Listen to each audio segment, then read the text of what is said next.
ઉષ્ણતા વધી રહી છે અને આમાં પિત્ત વધી જાય છે રોગનો. આટલી બધી ગરમી અંદર વધી જાય એનાથી અલ્સરેટિવ કોલાઇટિસ થઈ જાય, એસિડિટી થઈ જાય, ગેસ થઈ જાય, બવાસીર થઈ જાય અને આ બધા રોગોથી માણસ આમ માંદો પડી જાય, બેભાન થઈ જાય છે. એટલે એના માટે શીતળી, શીતકારી, ચંદ્રભેદી આ તો કરવાનું જ છે. એની સાથે સાથે આ બધી થેરાપીઓ આ છે, વોટર થેરાપી, મડ થેરાપી, અને એમાં આર્મ ફૂટ હિપ બાથ, फिर એમાં કટી બાથ, આમાં સ્પાઇન બાથ અને આખા શરીર ઉપર માટી લગાવી દો, મડ થેરાપી થઈ જાય. ઉપરથી પાણી નાખો માથા ઉપર 20 મિનિટથી માંડીને 30 મિનિટ સુધી.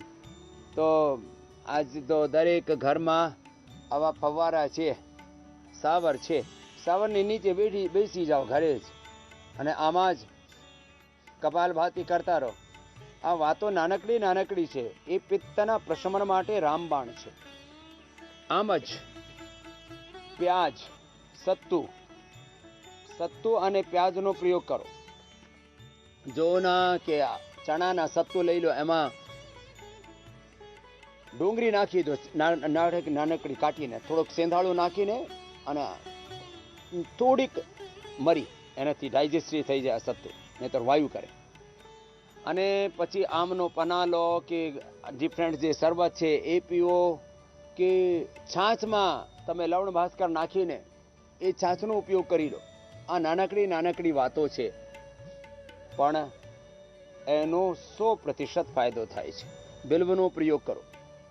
આ બધા શરબત, બેલના શરબત, આમના મેંગો પનો અને આ ગુલાબનું શરબત, આ બધું ખાઓ, પીઓ અને આનંદ કરો. પ્રાણાયામ, યોગાભ્યાસ ધીમે ધીમે કરવાનો, બહુ જોરથી નહીં કરવાનો. અને કરીને તમે ગરમીથી પણ બચી શકો છો. અને ગરમીના લીધે એ બેનને તો અલ્સરેટિવ કોલાइटिस અને सोराइसिस બંને થઈ ગયા था. क्या नाम बहन आपका? पल्लवी अग्रवाल. कहाँ से आई हो? सुंदरगढ़ उड़ीसा से. उड़ीसा से. तो फिर कैसे किया ठीक उसको? मैंने प्राणायाम कर रही थी घर में, तो मेरा स्टेरॉइड छूट गया 4 साल में. 4 साल खाई मैं 2014 से. दरेक बीमारी में स्टेरॉइड आपी दे एलोपैथी वाला. 80 mg से खा रही थी. 80 mg तो बहुत ज्यादा होता है. हाँ. तो इससे आंख की और पेन, मोतियाबिंद हो गई है. हाँ, लंबे समय तक स्टेरॉइड खाने से तो मोतियाबिंद होता ही है. मोतियाबिंद हो जाता है, अंधे भी हो जाते हैं, डायबिटीज भी हो जाती है, हड्डियां भी कमजोर हो जाती है. हड्डियां भी थोड़ी सी मैं थक जाती हूँ. अब दोबारा स्टेरॉइड मत लेना. नहीं, स्टेरॉइड नहीं लूंगी, मैं प्राणायाम करूंगी. और यहाँ आने के बाद मेरा एलोपैथिक की दवाई पूरी छूट गई है. अब अल्सरेटिव कोलाइटिस की कोई दवाई नहीं दे? नहीं, यहाँ की दवाई खा रही हूँ, कोलोगेट और वो. हाँ, वो खा रही हूँ. 1 महीना हो गया. 1 महीना हो गया यहाँ. अच्छा. अब तो और सोराइसिस का? सोराइसिस सिर में है. अब क्या हाल है? बहुत फर्क है. हाँ, सोराइसिस की. तो इसने तो ठान लिया कि मुझे तो पूरा ही ठीक होके जाना. आपके आशीर्वाद से एकदम ठीक. आशीर्वाद पल्लवी. माता जी को देना. बाबा जी, योग मुद्रासन करो. मंडू का आसन तो थोड़ा कठिन हो जाता है जी. मेरे 20 साल से बासिर थी. 20 साल से? हाँ. 1-2-3 दिन ये गोली खाई थी ना आपकी, जो भी वो पानी पिया से उससे बहुत ठीक हो रही हूँ. बस एक बाबा जी, मेरे वजन कम है. वजन कम है तो खजूर खाया कर माता जी. ये बासिर में गर्मी करती हैं न भिगो के. अच्छा. भिगो के और ठंडे पानी में कि ठंडे दूध में फिर उसने मिला के पेस्ट बना के तो ठंडी हो जाएगी, तासीर बदल जाती है. और बाबा जी मेरे कोई बीमारी नहीं है, आपका योगा करती हूँ. खजूर भिगो के, अब खजूर गर्मी करे तो खजूर ने भिगो दो रात में. 1 गिलास पानी में भिगो दियो और सुबह उसने पीस के पानी में ही. अच्छा. नहीं तो थोड़ा सा दूध और मिला दो तो और बढ़िया लगेगा. तो वो पी ले. 1 किलो दूध पीती हूँ जी मैं रोज. बस 1 किलो दूध पियो माता, बड़ी छाड़िया भाई. नहीं तो लोग दूध ही नहीं पीते, बोले दूध हजम नहीं होता. चाय कलेजा फूके. 1 किलो दूध में 2 बार चाय बनाती हूँ और दूध पी लेती. 2 बार चाय पियो, बाकी दूध पी ले. थोड़ा सा तो चाय का वो आदत पड़ गई ना. हाँ, 2 टाइम. हाँ. अब माता जी चाय बंद कर दी. बंद कर दीजिए आपने बाबा. अगर बस खजूर अच्छा भिगो के पानी में सुबह पानी पी लिए और उसने दूध भी एकदम स्वाद लागेगा और जितनी इतनी ठाड़ी हो जाएगी फिर मेरे पास दोबारा आएगी, बाबा पतला कर दे। मैं सोच रही हूँ बाबा ऐसा काम करूँ मैं फिर आऊंगा। ये ठीक है। एक बार बारात जी की खांसी बहुत आती है मन कभी कभी ना, वो भी खजूर से ठीक हो जाएगी। खजूर फेफड़े को भी ताकत देता है ना। अगली को दे दो। बाबा जी को कोटि कोटि प्रणाम। प्रणाम। मेरा नाम मंडूकासन करो। अनीता श्रीवास्तव है। मुझे हाइपर एसिडिटी थी और मैं 2 साल पहले एंडोस्कोपी करवाई थी तो मेरी आंतें जल गई थी एसिडिटी से। अरे इतनी जल गई? जी। अरे राम। उसके बाद मैं योगा करने लगी, योगा से मेरा ठीक है। यहाँ आने के बाद और मेरा पेट हमेशा फूला रहता था, ऐसे लगता था कि पत्थर है। हाँ, गुब्बारे की तरह फूल जाता है और पत्थर की तरह हार्ड हो जाता है। और मैं कुछ भी खाती थी मेरा गला पेट हमेशा जलता रहता था। मैं कुछ भी खा नहीं पाती थी। लेकिन जब से मैं यहाँ पे आई हूँ मैं सर्वकल्पात का पानी, गोखरू का पानी और पंचामृत का पानी मुझे देते हैं और मुझे लिवोग्रिड से मेरा बस्ती हुआ है तो उससे मुझे काफी आराम है और मेरा पेट भी अंदर चला गया है। लो, ये तो पूरा ही जल गई थी और आंतें इतनी भयंकर एसिडिटी होती है, अंदर से आंत ही जल गई इसकी तो। आंत जल गई, बताओ। अब अनीता ने ठीक कर ली। चलो अब आगे से छोड़ना मत योग। जी नहीं करेंगे, नहीं छोड़ेंगे। हाँ, उसको देना पीछे। जी आपको बहुत कोटि कोटि प्रणाम। खड़ा हो बाबू। वो भी क्या हो गया था तेरे को? मेरे को गालों पे और हाथों पे बहुत सारे दाने हो गए थे। दाने बहुत होते, बच्चों को गर्मी निकलती। तो मैंने अनुलोम विलोम किया और उससे सही होगा। कपाल भाती करके। कपाल भाती अनुलोम विलोम से ही सही कर लिया। और इसको देना अगली माता को। आगे आगे बैठी। हाँ, दे दो दे दो। फिर इधर देना माइक। ये तो माता थी, इसका बेटा इधर बैठा है। ये माता इसको भी लेके आई, बोले चल तू इधर उधर हटता फिरता है, सही ठिकाने ले चलती है। इसके लिए आए थे। ओम बाबा जी। ओम। मेरा 40 साल माइग्रेन पेन था। 40 साल? जी। फिर अब लेकिन हम घर में योगा कर रहे हैं करीब आपका जब से कानपुर गए थे। हाँ। तो शिविर में आपके अटेंड किए थे तो तब से हम योगा करने लगे तो माइग्रेन तो बिल्कुल ठीक हो गया। मेरे सुबह सुबह उल्टी पित्त बहुत बनते थे। हाँ। वो भी ठीक हो गया। लेकिन अब ये पित्त से भी सिर में दर्द होता है? वात जी, से भी सिर होता है, बहुत कफ दर्द से भी? होता था कि हाँ। पट्टी लगाए रहे बस लेटे रहे और शेरी डांड बहुत खाते थे। लेकिन अब मेरा बिल्कुल ठीक है। इधर 2 साल से माइग्रेन बिल्कुल नहीं होता, लेकिन आर्थराइटिस हो गया है।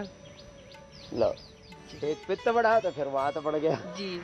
ये शरीर में कुछ ना कुछ बखेड़ा होता रहता है, समझ नहीं आता इसको डील कैसे करें। डॉक्टरों के पास जाओ तो वो तो अलग ही एजेंडा लेकर के बैठे हैं। जी। आदमी परेशान होके कहाँ जाता है?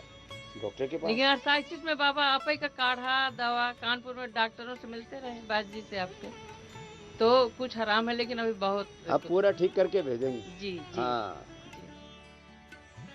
इसके मैया का बेटे को देना भाई माइक। गोमुखासन करो।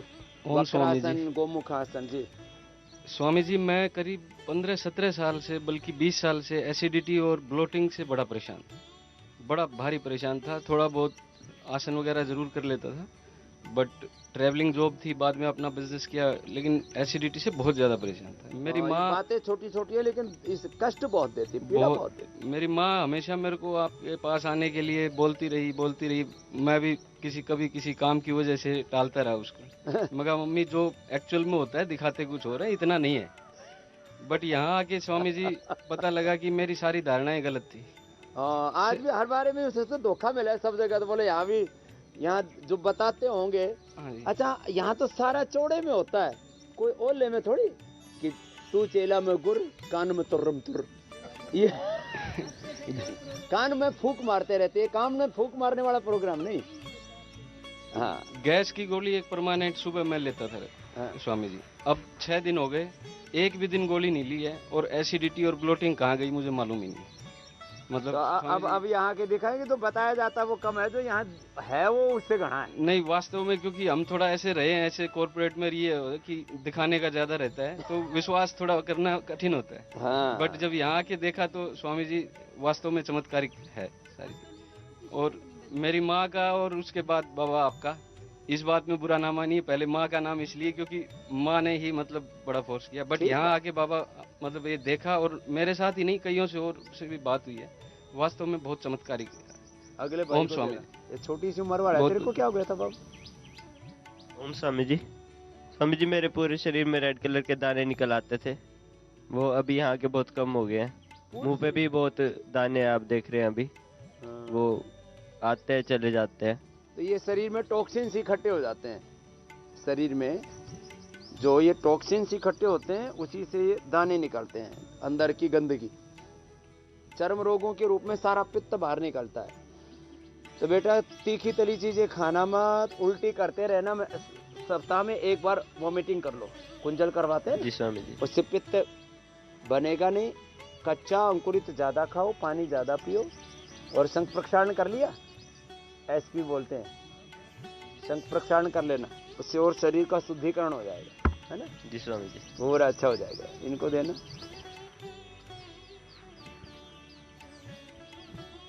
चलो कपाल भाती तो कर लो बैठे बैठे। ओम स्वामी जी।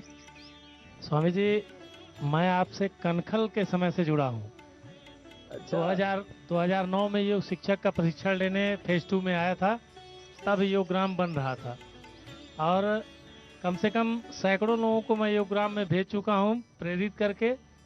अंत में मेरी पत्नी के कमर में दर्द हो गया और घुटने में दर्द हो गया, तो उनको लेके मैं आया, और मेरे भी कमर में दर्द था। और वही कल पंचकर्मा में 10 आर्थोग्रिड की बस्ती चढ़ी, और जब घर आया तो लीवामृत और आर्थोग्रेट पीड़ा नील करके 6 गोलियां थी, वो खा के सो गया। 6 गोलियां खा ली। और स्वामी जी जब पत्नी दरवाजा खोल के आई तो पंखा चलाने के लिए कहीं, मैं उठ नहीं पाया, गिर गया। ऐसा लगा जैसे फालिस का अटैक आ गया है, और आंखों से आंसू आने लगा। मतलब मैं आगे की सोचने लगा कि अब क्या होगा, कल मुझे जाना है, अब मैं कैसे हमने जाऊंगा। सोचा कि कहीं अब ब्रह्मलोक में तो नहीं चला जाएगा। मतलब इतना घबरा गया। उसके बाद पत्नी हाथ पकड़ी, धीरे धीरे धीरे धीरे डॉक्टर अनिर्बन के पास गया। मतलब इतना बढ़िया उनका ट्रीटमेंट। उन्होंने कहा कि धैर्य रखिए बाबूजी, और शाम तक आप ठीक हो जाइएगा। और ऑटो किए, ऑटो से मैं अपने रूम पे आया, और रूम पे जैसे ही अंदर गया 1 मिनट के अंदर तो एनिमा के और सूप का और वो मुनक्का आया नमक के साथ, और मतलब जो भी व्यवस्थाएं थी 1 मिनट के अंदर मेरे रूम पे आ गया, और सारी व्यवस्थाएं मुझे मिली, और आधे 1 घंटे के बाद मैं एकदम रिलैक्स हो गया, और आज सवेरे आपके फील्ड में कूदने लगा जाकर। तो सब कचरा निकल गया तेरा। कचरा ही खतरा है, क्या बोलते हैं, कचरा ही खतरा है। अब ये कचरा पेट में इकट्ठा हो जाता है तो लीवर, किडनी, आंत, बहुत बड़ा तंत्र है ये अंदर का, पाचन तंत्र। और दांतों में कचरा हो जाता है तो पारिया हो जाता है, और दिमाग का कचरा तो साहब वो तो घर परिवार का संसार तोड़ डाले। जैसे आजकल जेलेंस्की और पुतिन के दिमाग में कचरा भरा हुआ है, दुनिया में तबाही मचाने की सोच रहे हैं। तो कचरा बाहर तो खतरा अंदर। खतरा खत्म। तो ये कार्यक्रम होता है यहाँ, सारा शुद्धिकरण के ने इतने कार्य चलते हैं यहाँ, सुबह से शाम तक। कहीं नीति हो रही है, जल नीति, सूत्र नीति, शिरोधारा, अक्षितर्पण, कर्णपूर्ण, स्नेहन, सेदन, वमन, विरेचन, रक्त मोक्षण, अक्षितर्पण, और क्या नाम है, बस्ती, ये सब चीजें ये शुद्धिकरण है। और साथ में फिर प्राणायाम, ध्यान, अनुलोम विलोम, भ्रामरी, उद्गीत, ये पूरे जीवन का शुद्धिकरण हो जाता है। और इस शुद्धिकरण से, अंतःशक्तियों के आंतरिक जागरण से, ये और ये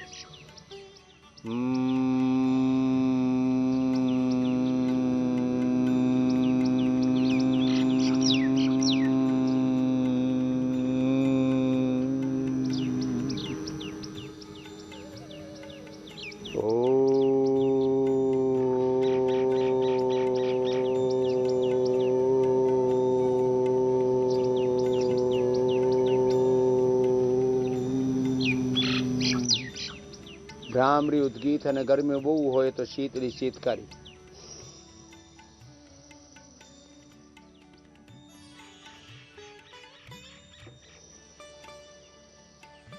જોના દળિયા ન ખાવાના.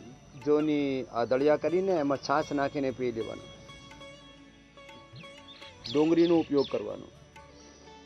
લીંબુ પાણી એમાં તુલસી પુદીના આ ધનિયા આ નાખીને પીઓ, એકદમ ફર્સ્ટ ક્લાસ. ઠંડુ પાણી પીઓ. ફ્રીજનું ઠંડુ પાણી નહીં પીવાનું, ઘડાનું ઠંડુ પાણી પીવાનું. કોઈને જોન્ડિસ થઈ જાય તો લિવોગ્રેટ ભૂખ્યા પેટે લીવામૃત જમ્યા પછી અને સર્વકલ ક્વાથ પી લો કે ભૂમે ઓલા પુનર્નવા મકોઈ પી લો. જોન્ડિસ પણ સારું થઈ જાય ને તો ઘણા બધાને જોન્ડિસ થઈ જાય.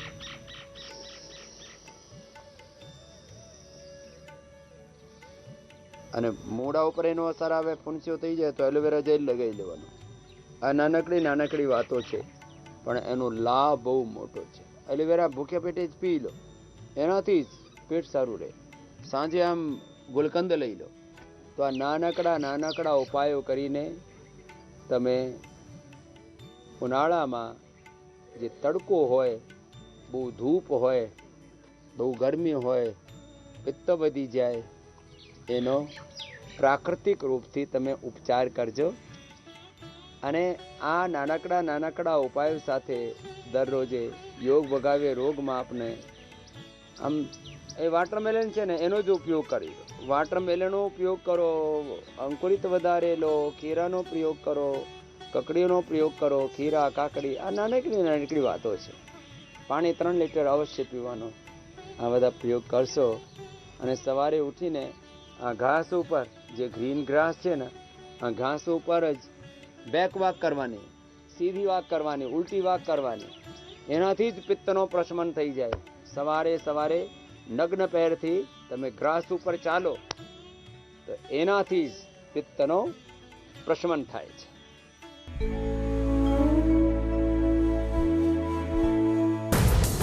પેટ્રોલ ડીઝલ પુરાવતા કેમ સાવધાની રાખવી છે જરૂરી? કેવી રીતે થાય છે પેટ્રોલ પંપ પર ગોલમાલ? પેટ્રોલ ડીઝલમાં કટકી થાય છે ત્યારે હું તો બોલીશમાં રાત્રે 8 વાગે થશે તેલના ખેલનો પર્દાફાશ.